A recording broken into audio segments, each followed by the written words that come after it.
Hi friends, very good morning. నేను మీ doctor P V Narasimharao, dentist వినపండి, గమ్ స్పెషలిస్ట్. వీడియోస్ చేయడం కొంచెం డిలే అవుతుంది, దయచేసి సహకరించండి. లైక్ చేసి, షేర్ చేసి, సబ్స్క్రైబ్ చేయండి. నా ఈ ఎఫర్ట్స్ నచ్చినట్లయితే ఖచ్చితంగా మీరు చేస్తారు. సో మనము టాపిక్లోకి వెళ్ళిపోతే, బేసిక్గా మ్యూకోసిల్ అనే టాపిక్ నేను చాలా 2 years బ్యాక్, 2 years నుంచి తీసాను. ఆ వీడియో ఐకార్డ్లో వదిలేస్తాను, చూడండి. మ్యూకోసిల్ గురించి. మ్యూకోసిల్ అంటే ఏంటంటే అది పెయిన్లెస్గా ఉంటుంది, ఒక సిస్ట్ లాగా ఫామ్ అవుతుంది. నాలుక పైన కావచ్చు, నాలుక కింద కావచ్చు, ఎక్కువ లోవర్ లిప్లో మనకి మ్యూకోసిల్ అనేది ఫామ్ అవుతుంది అనమాట. అది సెలవరీ, అది లాలాజలం గ్రంథము బ్లాక్ అయితే ఆ సిస్ట్ లాగా ఫామ్ అవుతుంది, ఒక చిన్న బాల్ లాగా వైట్ కలర్లో ఉంటుంది అనమాట మ్యూకోసిల్. ఆ వీడియోలో చూడండి, పూర్తిగా నేను వివరించాను. ట్రీట్మెంట్ ఏంటి, కాంప్లికేషన్స్ ఏంటి, ఆఫ్టర్ కేర్ ఏం చేసుకోవాలనేది వివరంగా ఆ వీడియోలో పోయి చూడండి. ఇప్పుడు నేను చెప్పేది ఏంటంటే, రానులా అనే కండిషను ఏంటంటే చాలా మట్టికి చిన్నపిల్లల్లో, పెద్దవాళ్ళు కూడా మనకి కనిపిస్తుంటుంది. సో ఆ రానులా అనే కండిషన్కి మ్యూకోసిల్కి డిఫరెన్స్ కూడా నేను ఫ్యూచర్లో ఒక వీడియో తీస్తాను. ఈ రెండు కంపారిజన్ ఏంటి, దాని ట్రీట్మెంట్ ఏంటి, దాని కాంప్లికేషన్స్ ఏంటి, దాని వల్ల వరి కావాల్సిన పని ఉందా, పెయిన్ ఉంటుందా, పెయిన్ ఉండదా అనేది డీటెయిల్గా ఇంకో వీడియో నేను మీకోసం తీస్తాను ఖచ్చితంగా. సో ఇప్పుడు రానులా గురించి తెలుసుకుందాము. రానులా అంటే అది కూడా ఒక సిస్ట్ లైక్ ఫార్మేషన్ అనమాట. అంటే సబ్ మ్యాండిబులర్ గ్లాండ్ ఉంటుంది, ఇది సబ్ లింగ్వల్ గ్లాండ్. ఈ లాలాజలం ప్రొడ్యూస్ చేసే గ్లాండ్ ఇది. అట్లే సబ్ మ్యాండిబులర్ గ్లాండ్ కూడా ఒకటి ఉంటుంది అనమాట. ఆ గ్లాండ్ అంటే లాలాజలం ప్రొడ్యూస్ చేసే గ్రంథం. సో అదేమవుతుందంటే బ్లాక్ అవుతుంది. ఓసారి ఆ గ్రంథము బ్లాక్ అయినప్పుడు సెలావా అనేది లీక్ అవుతుంది. అది డ్యామేజ్ అయినా, లీక్ అయినా ఈ రానులా అనేది ఫామ్ అవుతుంది అనమాట. ఇక్కడ బాల్ లాగా ఉంది కదా, రౌండ్గా సిస్ట్ లాగా ఫ్లూయిడ్ ఫిల్ అయిపోతుంది. దాంట్లో ఫ్లూయిడ్ అనేది ఈ లాలాజలము ఈ గ్రంథాల నుంచి లీక్ అయ్యి ఒక బాల్ లాగా ఫామ్ అవుతుంది. అది సిస్ట్ లైక్ బాల్ లాగా అనమాట. దాన్ని రానులా అంటాము. అది బ్లూయిష్ కలర్లో ఉంటుంది, ఓసారి హార్డ్గా ఉంటుంది, పెయిన్ ఉంటుంది, ఓసారి పెయిన్ ఉండదు. అదనమాట. దీంట్లో మళ్ళీ టైప్స్ ఉంటాయి రానులాలో. సర్వైకల్ రానులా అంటే నెక్ దగ్గర ఫామ్ అవుతుంది.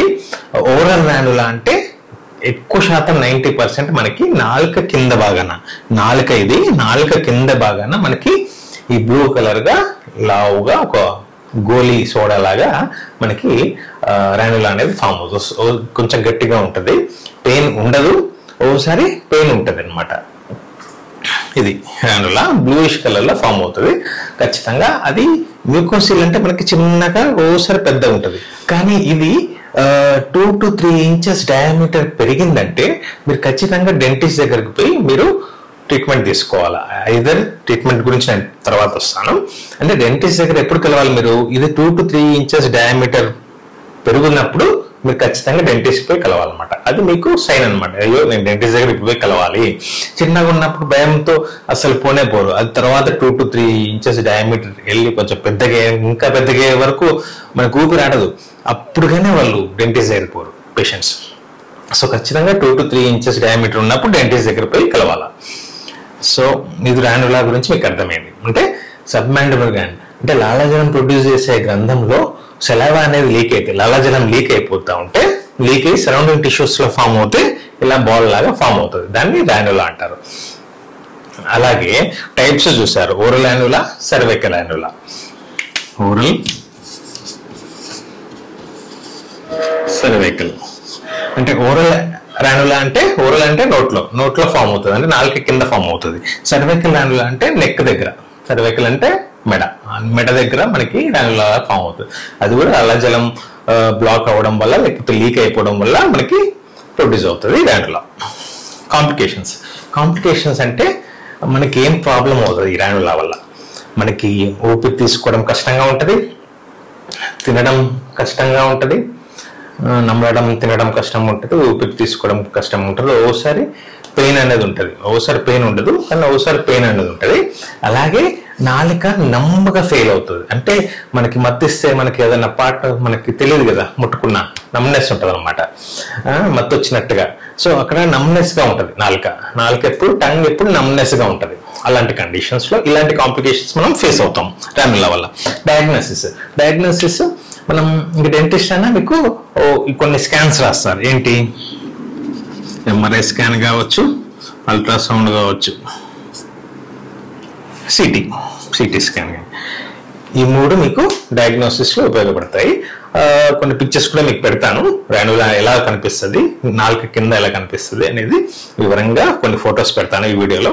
దయచేసి స్కిప్ చేయకుండా పూర్తిగా చూడడానికి ప్రయత్నించండి. Diagnosis, MRI scan, ultrasound or computer tomography, ఈ 3 విధాలుగా మనకి స్కాన్స్ చేసి రానులా అనేది ఉందా లేదా అని కన్ఫర్మ్ చేయొచ్చు. ఇంకా ట్రీట్మెంట్ అంటే కాంప్లికేషన్స్ చూస్తాము, డయాగ్నోసిస్ చూస్తాము, డెంటిస్ట్ మనకి ట్రీట్మెంట్ చేస్తారు.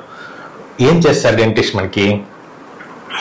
సబ్మాండిబులర్ అబ్లేషన్ అని, అంటే దాన్ని సలైవా మనకి లీక్ కాకుండా గ్రంథంలో ఉండడానికే మనకి అబ్లేషన్ అనేది. అప్పుడు ఆ లాలాజలము సలైవా అనేది లీక్ అవ్వదు, సరౌండింగ్ టిష్యూస్ లో బాల్ లాగా ఫామ్ కాదు. అలాగే మార్సుపియలైజేషన్ అంటే ఒక చిన్న ఇన్సిషన్ కట్ ఇచ్చేసి దానిపైన మనకి మొత్తం బయటకు వచ్చేలాగా చూస్తారు. ఫ్లూయిడ్, ఎక్కడైతే ఫ్లూయిడ్ సలైవా వల్ల, లాలాజలం వల్ల ఫ్లూయిడ్ అంతా ఫుల్ అయ్యి గట్టిగా అయిపోతుందో బాల్ లాగా, దానికి ఒక ఇన్సిషన్ ఇచ్చి తీసేస్తారు. దాన్ని మార్సుపియలైజేషన్ అంటారు. సబ్మాండిబులర్ గ్లాండ్ అబ్లేషన్, మార్సుపియలైజేషన్, 2 విధాలు ట్రీట్మెంట్ ఉంటుంది. అలాగే మొత్తమే కట్ చేసేసి తీసేయచ్చు. మొత్తమే దాన్ని లోపల నుంచి కట్ చేసేసి కూడా మనము ఈ రానులా అనేది మొత్తం ఎక్సర్సైజ్ చేసి కట్ చేసి సర్జికల్గా తీసేయచ్చు. సో ఇలాంటివి ఉంటాయి అన్నమాట treatment plan. So treatment plan చూస్తారు. ఆఫ్టర్ కేర్ మెయింటెనెన్స్ ఏం చేస్తాం? సర్జరీ తర్వాత ఒకవేళ గ్రంథం తీసేసినా, ఇలాంటి సబ్మాండిబులర్ అబ్లేషన్ చేసినా, కట్ చేసి ఫ్లూయిడ్ అంతా తీసేసినా, మనకి కంపల్సరీగా 1 to 2 weeks అనేది మనకు మెయింటెనెన్స్, మంచి కేర్ అనేది తీసుకోవాలి. సూచర్స్ వేస్తారు, సూచర్ కూడా డిజాల్వ్ అయిపోతుంది. కానీ ఓసారి ఏమవుతుంది అంటే మనం 4 to 5 days bicycling, running, walking ఇట్లా ఎగిరేవి ఏమి చేయకూడదు. ఒక 1 week దాకా, 4 to 5 days వరకు సూచర్స్ ఉన్నంత వరకు మనం స్కిన్ ని ఇట్లా షేవింగ్ చేయడం కానీ, స్కిన్ లాగడం కానీ పట్టి సూచర్స్ ఉన్నంత వరకు. ఒకవేళ అది తీసే సూచర్స్ అయితే, డిజాల్వ్ అయ్యే సూచర్స్ అంటే పర్వాలేదు. ఒకవేళ మళ్ళీ తీయాలనుకుంటే సూచర్ ఉన్నంత కాలం మీరు స్కిన్ ని టచ్ చేయకూడదు. షేవింగ్ కానీ, ఇట్లా లాగడం కానీ ఇట్లా ఏం టచ్ చేయకూడదు. Bicycling, running, walking, brisk walking అనేది చేయకూడదు ఒక 1 week వరకు. కానీ 1 to 2 weeks వరకు ఖచ్చితంగా ఈ మెయింటెనెన్స్ అనేది, కేర్ అనేది బాగా జాగ్రత్తగా చూసుకోవాలి. సో ఇవన్నీ రానులా సర్జరీ తర్వాత తీసుకోవాల్సిన జాగ్రత్తలు, మెయింటెనెన్స్ అన్నమాట. సో ఈ రానులా చాలా తక్కువ, అరుదుగా మనకు అనిపిస్తుంది. మ్యూకోసిల్ అనేది లోవర్ లిప్ లో మనకి చిన్న బాల్ అని చెప్పాను కదా, ఆల్రెడీ వీడియో ఉంది చూడండి. అది చిన్నపిల్లలతో పెద్దవాళ్ళకి సంబంధం లేకుండా వస్తూనే ఉంటుంది. ఇదేమో కొద్దిగా ఎక్కువ రేర్, చిన్నవాళ్ళలో పెద్దవాళ్ళు కనిపిస్తుంది, కానీ రేర్గా కనిపిస్తుంది, చాలా తక్కువ కనిపిస్తుంది. సో ఉన్న వాళ్ళు ఈ వీడియో చూసి షేర్ చేయండి. మీ ఫ్రెండ్స్, ఫ్యామిలీస్ కూడా ఎవరికైనా ఉన్నా కూడా ఎప్పుడు డెంటిస్ట్ పోయి కలుస్తారు, ఏంది కథ, అసలు ట్రీట్మెంట్ ప్లాన్ ఏంటి, ఆఫ్టర్ సర్జరీ మెయింటెనెన్స్ ఏంటి అని వాళ్ళకి తెలుస్తుంది, వాళ్ళ ఫ్రెండ్స్ కూడా ఈ వీడియో ద్వారా తెలిసిపోతుంది. ఖచ్చితంగా లైక్ చేయండి, షేర్ చేయండి, సబ్స్క్రైబ్ చేయండి నా ఫస్ట్ నచ్చితే.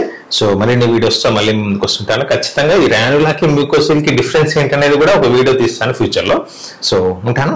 Have a nice day, be happy, eat healthy food, take care, bye.